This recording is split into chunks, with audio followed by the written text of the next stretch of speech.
Kita sudah menyanyikan lagu pujian kita. Saatnya kita kembali tundukkan hati dan pikiran kita untuk sama-sama menyimak firman kebenaran Allah di pagi hari ini.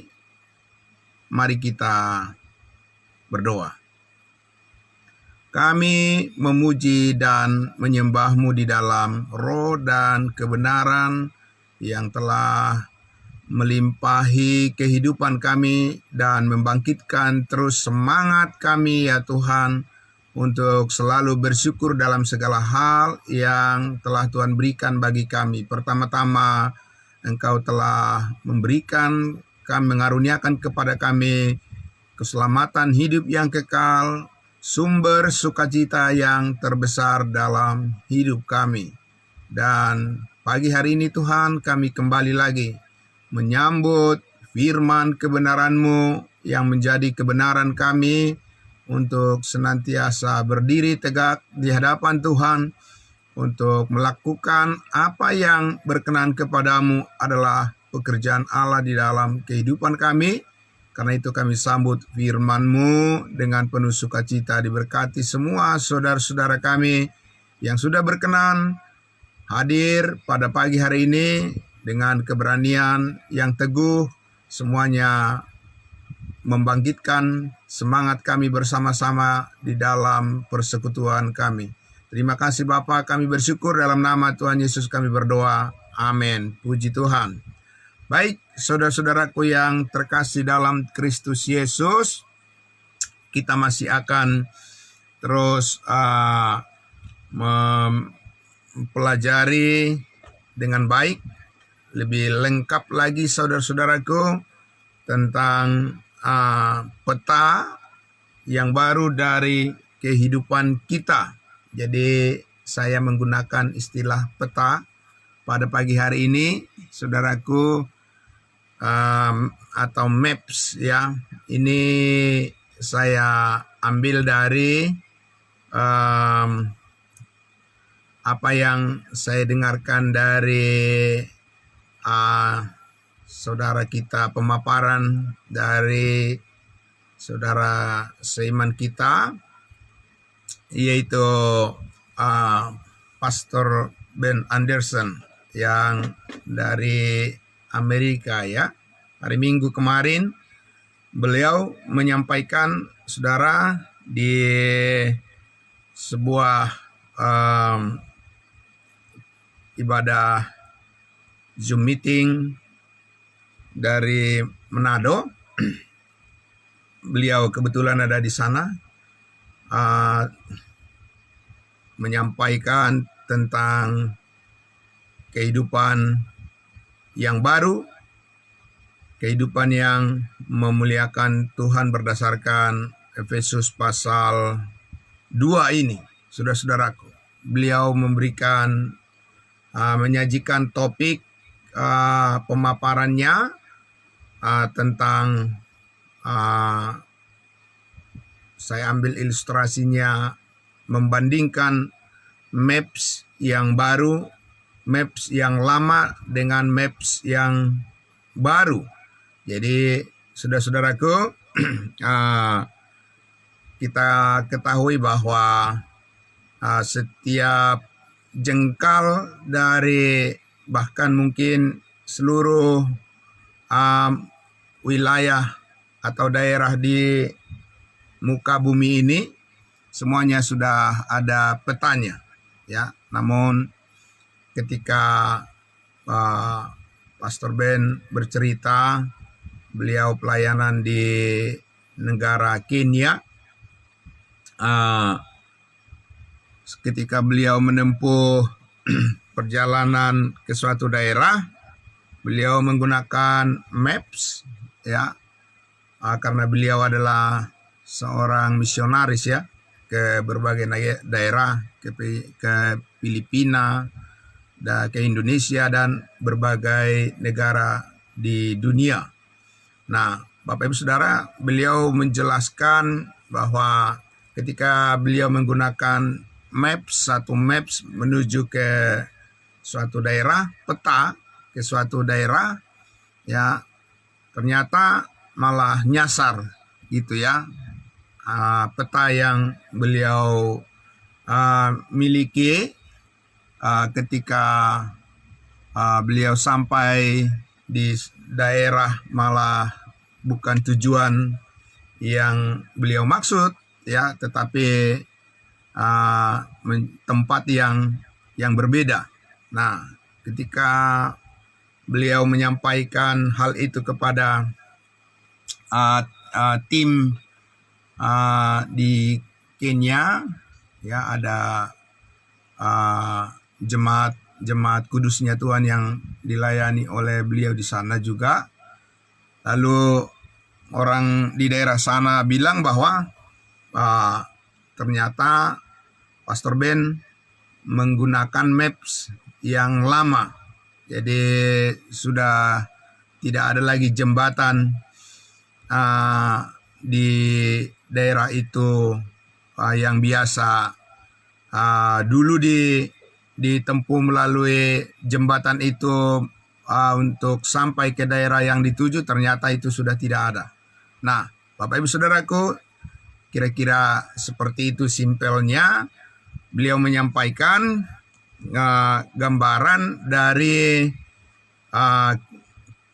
perbandingan kehidupan yang lama dengan kehidupan kita yang baru. Nah, Bapak Ibu Saudaraku yang dikasihi Tuhan Yesus, bahwa kita sekarang mempunyai peta kehidupan yang baru. Amin. Jadi kalau kita menggunakan peta maps yang lama, maka kita akan banyak tersesat ya, dan tidak akan menemukan apapun dalam pencarian kehendak Allah yang saat ini Allah inginkan kita sampai dan tiba di semua rancangan Tuhan yang memberkati kehidupan kita. Nah, Bapak Ibu Saudaraku yang dikasihi Tuhan Yesus, itu sangat menarik dan saya mengambil itu sebagai ilustrasi dalam menjelaskan kebenaran firman Tuhan. Terkhusus pada pagi hari ini dalam pembahasan kita dari Efesus pasal 2 ayatnya ya, Efesus pasal 2, saya buka kitab Filipi ya. Efesus pasal 2 ya, ayatnya yang kedua ya. Efesus pasal 2 ayat 2, kamu hidup di dalamnya karena kamu mengikuti jalan dunia ini, karena kamu mentaati penguasa-penguasa angkasa, yaitu roh yang sekarang sedang bekerja di antara orang-orang durhaka. Sebenarnya kami dahulu kami semua juga terhitung di antara mereka ketika kami hidup di dalam hawa nafsu daging dan menuruti kehendak dan pikiran kami yang jahat. Pada dasarnya kami adalah orang-orang yang harus dimurkai sama seperti mereka yang lain. Kita garis bawahi di sini, Bapak Ibu Saudara, orang-orang yang harus dimurkai ya, orang-orang yang disebut di sini durhaka ya, roh yang sekarang sedang bekerja di antara orang-orang durhaka. Jadi kamu dahulu ya, kita dulu waktu menggunakan maps yang lama, saudaraku, begitulah karakter daripada kehidupan kita dan semua orang yang telah kehilangan kemuliaan Allah ya, karena pelanggaran dan dosa. Kemarin sudah kita bahas itu ya, Bapak Ibu Saudara. Jadi saudaraku yang terkasih dalam Kristus Yesus, terkhusus di sini kita mengamati ya, bagaimana upah dosa adalah maut. Karena itu semua orang yang berdosa, yang pantas bagi mereka adalah harus dimurkai ya, harus dihukum. Dan itulah maps yang lama, itulah peta kehidupan kita yang lama. Segala sesuatu yang kita pikirkan, dikatakan di situ adalah sia-sia karena kita menaklukkan diri kita kepada penguasa dunia ini, penguasa kerajaan angkasa, roh ya yang jahat yang sedang bekerja saat ini di antara orang-orang durhaka. Jadi Bapak Ibu Saudaraku, itulah sebabnya tidak heran kalau kesesatan itu di dunia ini tidak akan pernah bisa dihentikan. Karena di dunia ini ada penguasa yang berada di posisi duduk, di posisi ya penguasa dunia, ya penguasa kerajaan angkasa disebutkan, ya yaitu yang membawa murka Allah. Ya, Bapak Ibu Saudara, ya. Nah, saat ini saudaraku yang dikasihi Tuhan Yesus, saya ingin menjelaskan kepada kita satu hal yang manusia sangat tidak menyadari. Mereka sudah salah kaprah, ya. Bapak Ibu Saudara, sudah salah kaprah oleh karena mereka berpikir bahwa hukum Taurat itu adalah cara manusia saat ini untuk menunjukkan ketaatan kepada Tuhan. Dari mana hukum Taurat, Bapak Ibu Saudaraku? Tentunya hukum Taurat itu datangnya dari Tuhan ketika Tuhan Allah berurusan memberikan janjinya, menggenapi janjinya kepada umatnya Israel. Ketika mereka dibebaskan dari perbudakan di Mesir, Tuhan memberikan aturan hidup kepada umatnya Israel untuk mencirikan, ya, membedakan mereka ya dari bangsa lain dan berikan suatu maps, ya, satu peta perjalanan kepada umatnya Israel dari Mesir menuju ke tanah Kanaan yang kita tahu itu berlangsung selama 40 tahun. Maka Tuhan memberikan hukum Taurat dengan segala perintah dan ketentuannya. Bukan hanya 10, the 10 commandments, tapi ada lebih dari 613 butir perintah yang mengatur maps kehidupan mereka untuk memberikan kepada mereka petunjuk-petunjuk seperti apa mereka berelasi dengan Tuhan, berkomunikasi dengan Tuhan dan juga dengan sesama mereka, ya.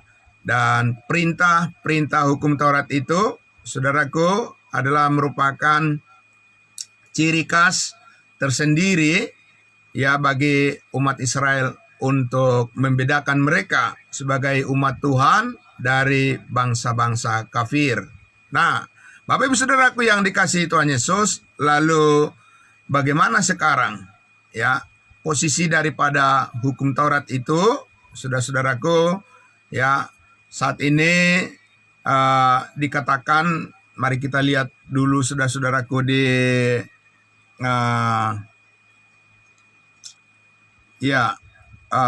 Efesus pasal 2 saja, kita ambil konteks yang terdekat dulu ya Bapak Ibu Saudara. Konteks yang terdekat dulu di Efesus pasal 2 ayatnya yang ke 14 dan 15 ya. 14 dan 15. Kita ambil konteks yang terdekat dulu ya. Efesus pasal 2 ayat 14 dan 15. Karena dialah damai sejahtera kita yang telah mempersatukan kedua pihak dan yang telah merubuhkan tembok pemisah, yaitu perseteruan. Jadi di sini ya Rasul Paulus menerima pewahyuan dari Tuhan Yesus untuk menyatakan bahwa hukum Taurat itu adalah tembok pemisah, ya, perseteruan, permusuhan antara bangsa Israel dan bangsa lain. Karena bangsa Israel adalah bangsa pilihan, bangsa yang kudus, dan bangsa lain adalah bangsa kafir yang tidak mengenal Allah, dan hukum Tauratlah yang memberikan semacam boundaries, ya, batas-batas pergaulan dari orang Israel dengan bangsa-bangsa lain. Nah, ayat 14, ya, ayat 15 maksud saya. Ayat 15, sebab dengan matinya Yesus Kristus sebagai manusia, Ia telah membatalkan hukum Taurat dengan segala perintah dan ketentuannya untuk menciptakan keduanya menjadi satu manusia baru di dalam dirinya, dan dengan itu mengadakan damai sejahtera. Jadi Bapak Ibu Saudaraku yang dikasihi Tuhan Yesus, ya, semestinya semua orang harus memperhatikan perkataan Tuhan Yesus yang disampaikan melalui Rasul Paulus ini, sebab dengan kematian Yesus Kristus sebagai manusia, ya, dulu 2000 tahun yang lalu, ya, Yesus Kristus telah membatalkan hukum Taurat dengan segala perintah dan ketentuannya untuk menciptakan satu manusia baru di dalam dirinya untuk mengadakan damai sejahtera. Amin. Jadi Bapak Ibu Saudara, kenapa pertanyaannya sekarang, kenapa hukum Taurat itu disebut sebagai perseteruan, ya, tembok pemisah, ya, di antara manusia, Bapak Ibu Saudara, antara bangsa Israel dan bangsa lain, sehingga Tuhan Yesus harus merubuhkan tembok pemisah itu dan dikatakan membatalkannya hukum Taurat dengan segala perintah dan ketentuannya. Tidak dikatakan hanya 1, 2, 3, 4. Tidak dikatakan di situ hukum moral, hukum seremoni, ya, hukum sipil, dan seterusnya sebagaimana dibagi-bagi dalam dunia pendidikan teologi. Sangat dikenal bahwa hukum Taurat itu ada pembagian pemberlakuannya. Tapi yang jelas Bapak Ibu Saudara, di sini dikatakan bahwa, ya, dengan kematian Kristus Ia telah membatalkan seluruh perintah hukum Taurat dan ketentuannya supaya bisa menciptakan satu manusia baru. Amin. Peta yang baru. Jadi hukum Taurat itu adalah peta yang lama, dan manusia baru adalah peta kehidupan yang baru, ya. Dan saudara, tinggal semua orang memilih mau berjalan dengan peta yang lama atau dengan peta yang baru, maps yang lama atau maps yang baru. Kalau maps yang lama justru itu akan menyesatkan karena akan berputar-putar dan akan cenderung menjadi celaka. Dari mana kita tahu, Bapak Ibu Saudara? Mari kita lihat di dalam, ya, Roma pasalnya yang keempat, ayatnya yang ke-15. Saya akan membacakan, masih berkaitan dengan hukum Taurat, Bapak Ibu Saudara. Roma pasalnya yang keempat, ayatnya yang ke-15. Demikian dikatakan, karena hukum Taurat membangkitkan murka. Karena hukum Taurat membangkitkan murka, tetapi di mana tidak ada hukum Taurat, di situ tidak ada juga pelanggaran. Nah, Bapak Ibu Saudaraku yang dikasihi Tuhan Yesus, ya, Efesus pasal 2 ayat 1 sudah dibuka dengan pernyataan, kamu dahulu telah mati karena pelanggaran dan dosa-dosamu. Bapak Ibu Saudaraku yang dikasihi Tuhan Yesus, itulah maps yang lama, peta yang lama, bahwa semua orang karena dosa telah mati secara rohani dan hidup di dalam peta yang lama, ya, peta pelanggaran dan dosa-dosa. Dan saudara, upahnya adalah murka Allah, hukuman dari Allah. Nah, sekarang saudaraku, kembali lagi kita melihat satu segmen yang baru, satu bagian pemahaman yang baru. Di sini Paulus katakan, karena hukum Taurat itu membangkitkan murka Allah, Bapak Ibu Saudara. Ya, kenapa hukum Taurat membangkitkan murka Allah? Apakah hukum Taurat itu adalah dosa? Sama sekali tidak. Hukum Taurat itu adalah kudus. Ya, hukum Taurat itu adalah perintah Allah. Ya, hukum Taurat itu adalah firman yang kudus dari Allah. Persoalannya adalah ya, hukum Taurat itu menuntut suatu hukuman. Ya, barang siapa yang tidak melakukannya dengan sempurna, maka orang itu akan berada di bawah kutuk. Mari kita lihat dulu saudara di Galatia pasalnya yang ke-3 ayatnya yang ke-10. Saya akan membacakan untuk Bapak Ibu Saudara. Masih dalam konteks yang sangat ketat sekali berkaitan dengan hukum Taurat adalah merupakan sumber dari murka Allah. Ya, Galatia pasal 3 ayat 10. Saya akan membacakan. Karena semua orang yang hidup dari pekerjaan hukum Taurat berada di bawah kutuk. Bukan berada di bawah berkat, Bapak Ibu Saudara. Ya. Jadi semua orang yang ingin hidup berdasarkan hukum Taurat itu berada di bawah kutuk. Kenapa di bawah kutuk, Bapak Ibu Saudaraku? Selanjutnya dikatakan di situ, masih di ayat 10 Galatia pasal 3. Sebab ada tertulis, terkutuklah orang yang tidak setia melakukan segala sesuatu yang ada tertulis di dalam kitab hukum Taurat.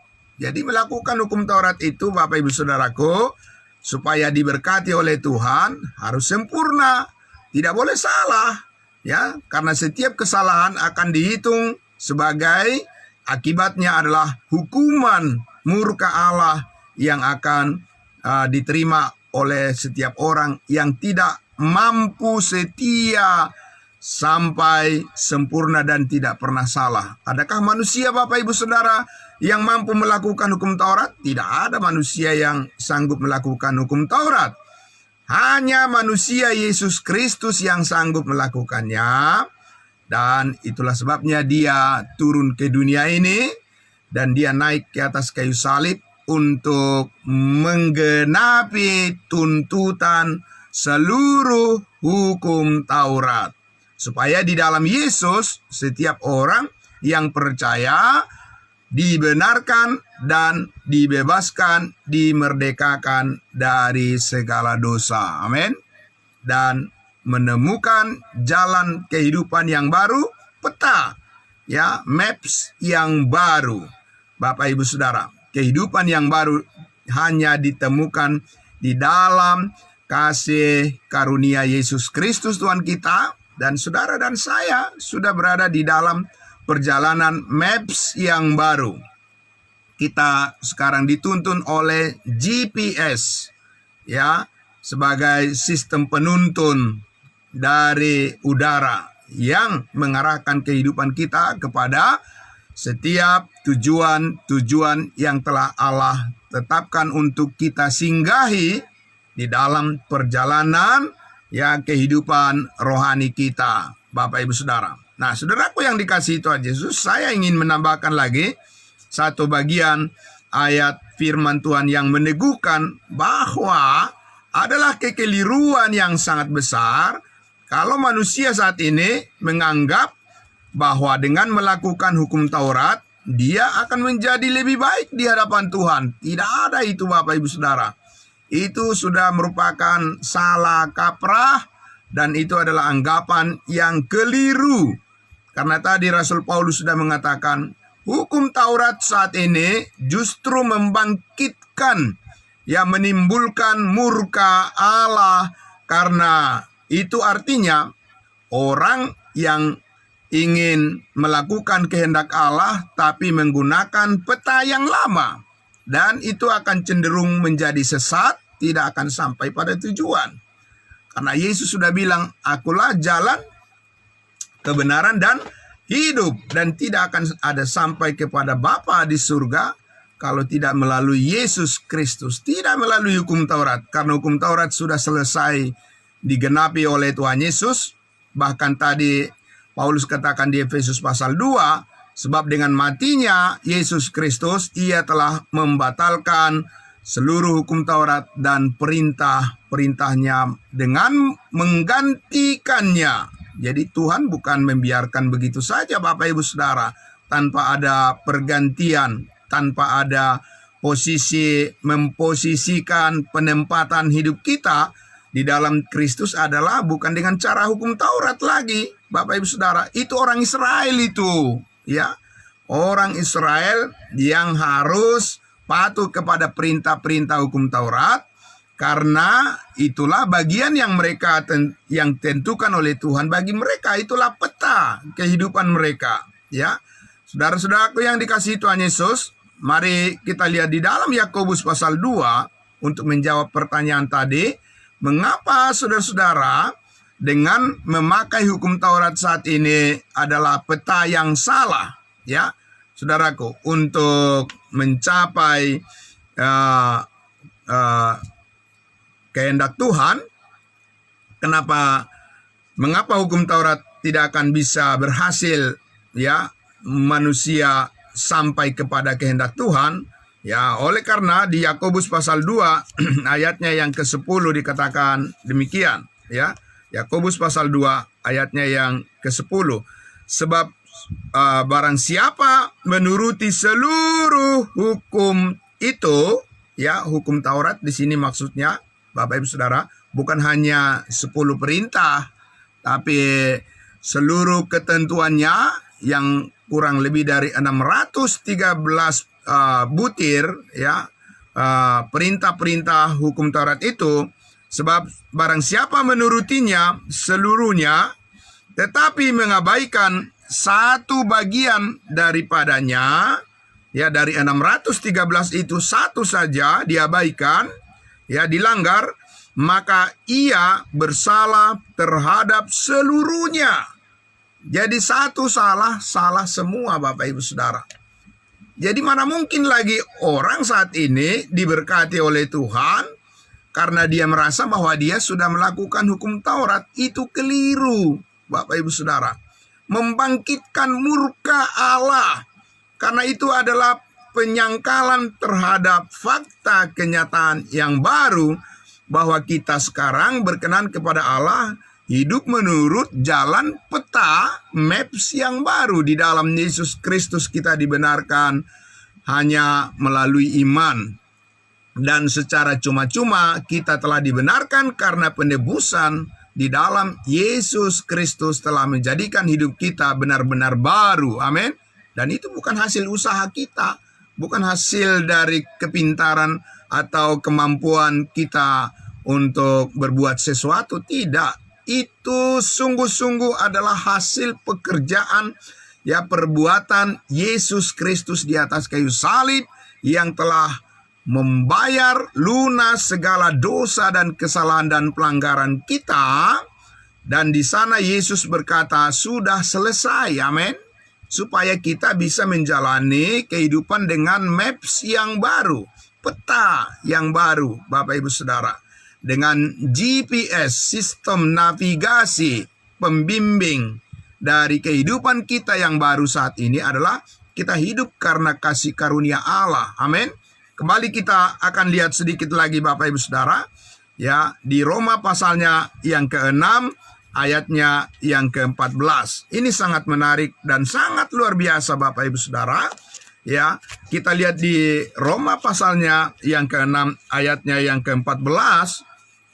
Itu sebabnya dikatakan di sini, sebab kamu tidak akan dikuasai lagi oleh dosa, karena kamu tidak berada di bawah hukum Taurat, tetapi di bawah kasih karunia. Amin.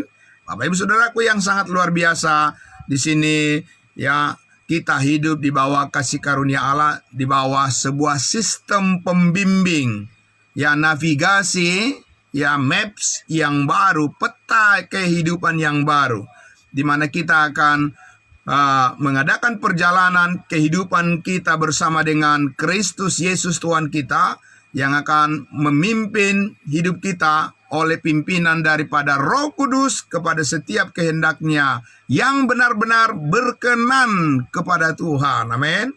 Menyenangkan hati Tuhan, hidup di bawah kendali daripada kasih karunia Allah, di mana saudara dan saya mempunyai, ya, satu maps yang baru, kehidupan yang baru, yang mampu menjauhkan kita dari setiap perbuatan daging, ya, dan meninggalkan manusia yang lama dan menjalani suatu karakter daripada kehidupan yang benar-benar baru di dalam Kristus. Dengan demikian saudara dan saya melayani Tuhan dengan perkenanan Tuhan. Amin. Jadi saudaraku, pikiran yang diperbaharui oleh Yesus Kristus di dalam perjalanan maps yang baru ini, ya, di dalam sistem navigasi, ya, penelusuran kehidupan yang baru di dalam Kristus ini adalah, saudaraku, merupakan berkat yang terbesar dalam kehidupan kita, sehingga kita tidak akan menjadi serupa dengan dunia ini, tapi kita akan mengalami pembaharuan di dalam setiap akal budi kita, karena firman Allah akan mengarahkan hidup kita kepada setiap peta perjalanan kehidupan yang baru, maps yang baru, saudara, supaya kita sampai kepada setiap tujuan, visi, misi, dan maksud daripada Allah atas kehidupan kita yang telah ditebus, supaya kita bisa mempersembahkan tubuh kita sebagai persembahan yang hidup dan yang kudus dan yang berkenan kepada Allah. Amin. Jadi itulah sebabnya saudaraku, kalau kita lihat ya sekarang ini, ya, ada gereja-gereja kekristenan selalu terus membacakan hukum Taurat, perintah-perintah Tuhan, ya, sebagai maps yang lama. Dan itu makanya banyak kesesatan yang terjadi di tengah-tengah umat, Bapak Ibu Saudara. Karena apa? Yaitu menyesatkan orang, ya, mengajarkan supaya perbuatan-perbuatan itulah sebagai jalan supaya masuk surga. Itu adalah penyesatan yang terbesar sekarang ini di dalam dunia, bukan agama lain, di dalam kekristenan, Bapak Ibu Saudara. Ya, mereka mengatakan bahwa perbuatan-perbuatan baik itulah sebagai bukti jaminan seseorang benar di hadapan Allah. Itu benar-benar adalah kesesatan yang sangat luar biasa. Karena tidak ada orang yang benar di hadapan Allah karena perbuatannya. Siapa Bapak Ibu Saudara? Tapi dari mimbar-mimbar gereja itu terus yang dikumandangkan, bahwa perbuatan baiklah yang menjadikan seseorang itu jadi benar di hadapan Allah. Itu benar-benar kesesatan yang sangat luar biasa. Ya, semua orang saat ini dibenarkan oleh karena iman. Amin. Bapak Ibu Saudara, Roma pasal 5 ayat 1 sebagai penutup. Ya, Roma 5 ayat 1. Sebab itu kita yang telah dibenarkan karena iman, kita hidup dalam damai sejahtera dengan Allah oleh karena Tuhan kita Yesus Kristus. Efesus pasal 2 ayat 8 dan 9. Sebab oleh karena kasih karunia kamu telah dibenarkan melalui iman. Ya, diselamatkan karena iman. Ya, dan itu bukan hasil usahamu tetapi pemberian Allah. Itu bukan hasil pekerjaanmu. Jangan ada orang yang memegahkan diri. Amin. Saudaraku yang dikasihi Tuhan Yesus, mari kita menjalani kehidupan kita dengan tuntunan maps yang baru. Amin.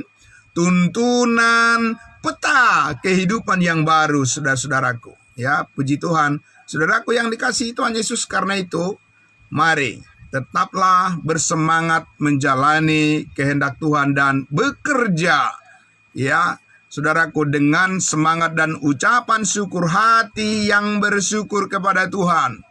Saudaraku yang dikasihi Tuhan Yesus, sebab itulah yang Allah kehendaki bagi kita semuanya, supaya perjalanan kehidupan dengan maps yang baru, dengan peta kehidupan yang baru ini, saudaraku, kita menemukan segala hal yang Tuhan kehendaki untuk melengkapi kehidupan kita yang baru, bertumbuh di dalam kedewasaan iman yang sesuai dengan arahan pimpinan daripada Roh Kudus, supaya saudara dan saya, Bapak Ibu Saudara, supaya kita bisa berbagi, sharing berkat daripada Tuhan kepada semua orang. Kita bisa menolong banyak orang, menolong banyak jiwa untuk mengenal maps yang baru, peta kehidupan yang baru ini, supaya semua orang, saudaraku, sebagaimana Allah kehendaki, agar semua orang diselamatkan dan memperoleh hidup yang kekal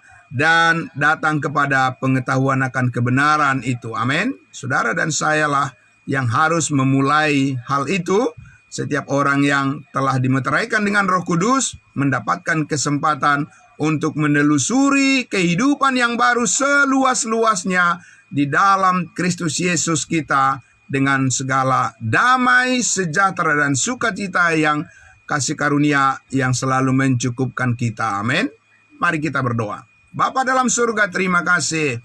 Kami membutuhkan banyak waktu untuk memahami penelusuran hidup dengan maps yang baru, dengan peta kehidupan yang baru, supaya kami tidak sedikit pun tersesat dengan jalan pikiran-pikiran yang mengandalkan diri sendiri, mengandalkan manusia, mengandalkan dunia.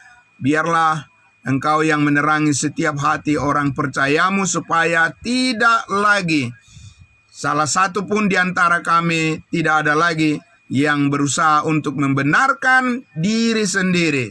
Biarlah karena kami dibenarkan oleh iman kepada Yesus Kristus, itu adalah maps, peta perjalanan hidup kami yang membawa kami kepada ketaatan yang sesungguhnya kepada Tuhan kami Yesus Kristus, dengan hidup yang diberkati dengan berlimpah senantiasa di dalam sukacita dan kebenaran-Mu. Kami mengucap syukur untuk semuanya ini.